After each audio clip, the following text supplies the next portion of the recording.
Ensuite, Valras. Valras, vous y habitez a priori tous, vous vivez Valras.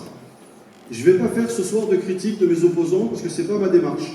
Il m'est arrivé sur les réseaux forcément de critiquer certaines choses parce que quand vous vous présentez à une élection, c'est que vous n'êtes pas d'accord avec les gens qui sont en place. Sinon, vous seriez allé les voir pour dire « je veux bosser avec vous ».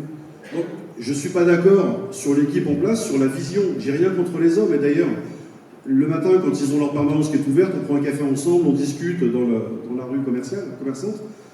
On n'a aucune animosité entre nous, on se voit, on se parle, mais je ne suis juste pas d'accord sur la vision, sur la projection qu'ils vont faire de Valras sur les 10, sur les 15 prochaines années. Je vais vous donner un exemple pour que vous compreniez un peu le ressenti que j'ai. Il vous est arrivé chez vous de faire des travaux, et puis il y a un mur que vous ne peignez pas, ou une porte que vous ne peignez pas. Vous faites tous vos travaux et cette porte, elle n'est pas peinte. Pendant une semaine, vous ne voyez que ça. Vous dites, elle n'est pas peinte, c'est dégueulasse, c'est pas bien. Et puis au bout de 15 jours, vous la voyez moins. Au bout d'un mois, cette porte pas peinte, elle fait partie de votre univers. Et puis au bout d'un certain temps, c'est comme ça ne vous dérange plus. Et c'est le jour où vous avez un invité ou un ami qui vient chez vous qui dit, mais ta porte, c'est dégueulasse. Vous vous dites, ah oui, c'est vrai, je ne l'ai pas peinte, il faudra peut-être que je le fasse. Et c'est un peu le regard que j'ai sur Valras, c'est que finalement, il y a beaucoup de gens qui sont dans Valras, qui se sont habitués à certaines choses qui ne fonctionnent pas bien ou qui ne sont pas forcément adaptées à l'époque, mais ils se disent, bah, c'est normal, je vis comme ça me plaît, en tout cas ça ne me dérange pas, parce que la vie fonctionne, elle est douce, il fait beau, les gens sont plutôt sympas, on n'a pas beaucoup de problèmes à Valras. Et quand vous avez un regard extérieur qui vient vous dire, non mais là, ça ne va pas, et là, ça ne va pas.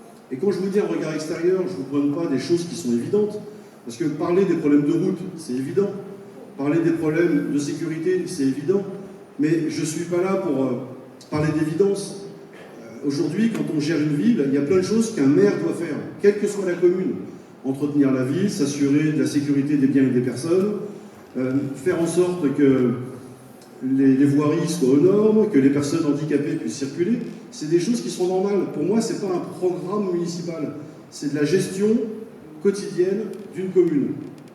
Un programme, pour moi, doit partir sur des projets moyens, courts et long terme. Des projets qui impliquent et qui emportent la ville sur une longue distance, ouvrir la ville.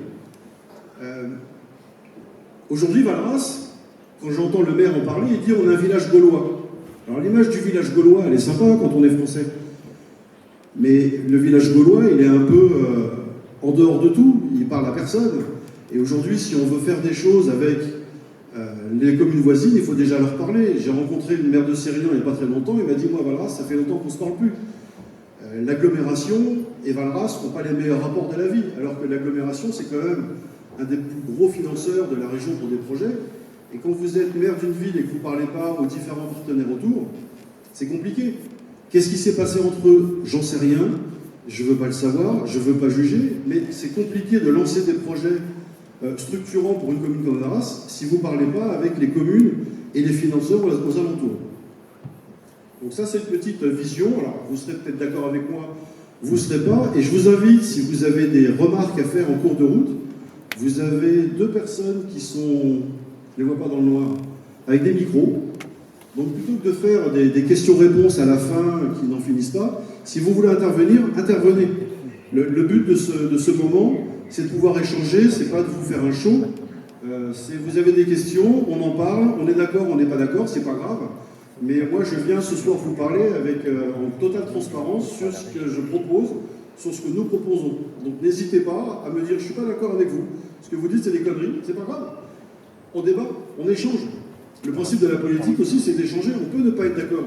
Je peux avoir un projet qui ne vous plaît pas, mais ce projet peut vous donner une idée de se dire, tiens, finalement, ça ne me plaît pas, mais il y a peut-être une ouverture pour faire autre chose plus tard.